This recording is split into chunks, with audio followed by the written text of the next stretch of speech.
Hello everyone. In this topic, we'll discuss about defense in depth. Whether you deploy services in on-prem or cloud, we need to protect the data. To protect the data, we need to protect the devices which are used to host the data. So basically what we do is we keep the data in the center and use all these layers to protect the data. So our goal is to protect the data, right? Without data, there is no business. So we need to protect the data. Only then our business will run. So these layers are physical security, identity and access, perimeter, network, compute, application, and the action what we have taken to protect the data itself. There should be a strategy at the organization level to have each layers to be protected because each layer has interconnect and depends on other layers. If one layer is compromised, other layers will be in trouble. So basically, layers of defense is all about protecting your data. Keep your data in central and all the other layers functioning to protect that central data layer. If there is any attack on one of the layer, set up an alert mechanism to get alerts and mitigate the risk of breach within that particular layer. Let us see all these layers one by one. So physical security will be the first layer of defense to protect your hardware and the infrastructure. In cloud data center, Microsoft uses multiple layers of security to protect the assets, starting from the security gate, which will be the entry point, and till the data center rooms. It will be a highly secured environment. Getting access to all these rooms or the assets will be a very tough job.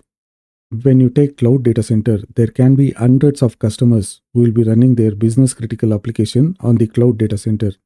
So that is the reason the cloud data center will be highly secured environment. Let us see identity and access. In identity and access, ensure that only authorized users are given the access. You always control the access to the infrastructure using the change control mechanism. So whenever there is a access which was granted, always audit the access.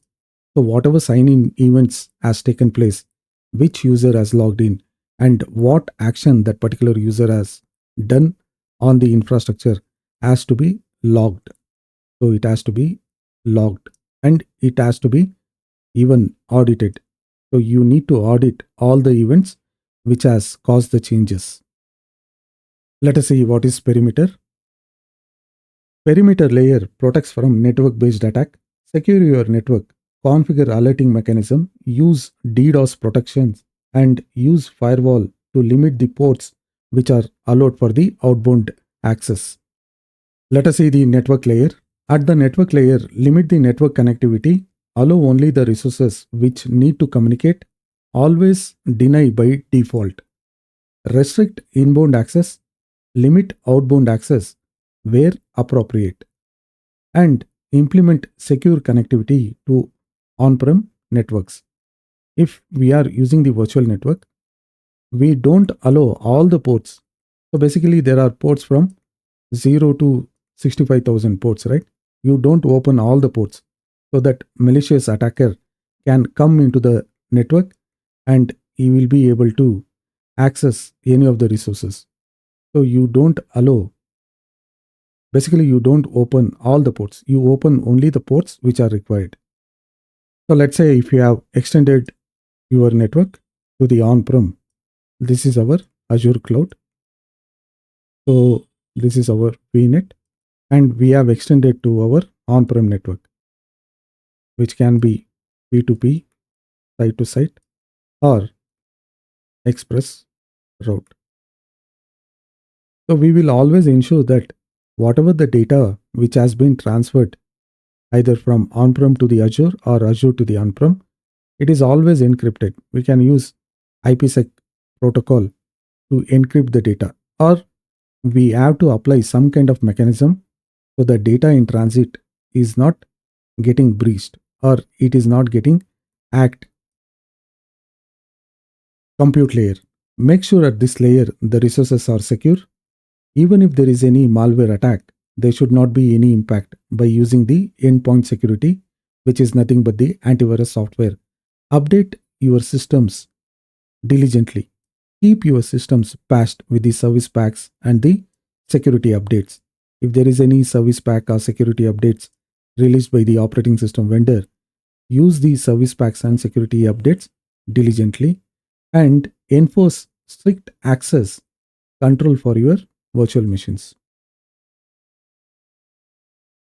Application layer. Integrate security into application development lifecycle itself. Ensure that applications are secure and free of vulnerabilities. Store sensitive application secrets in a secure storage medium.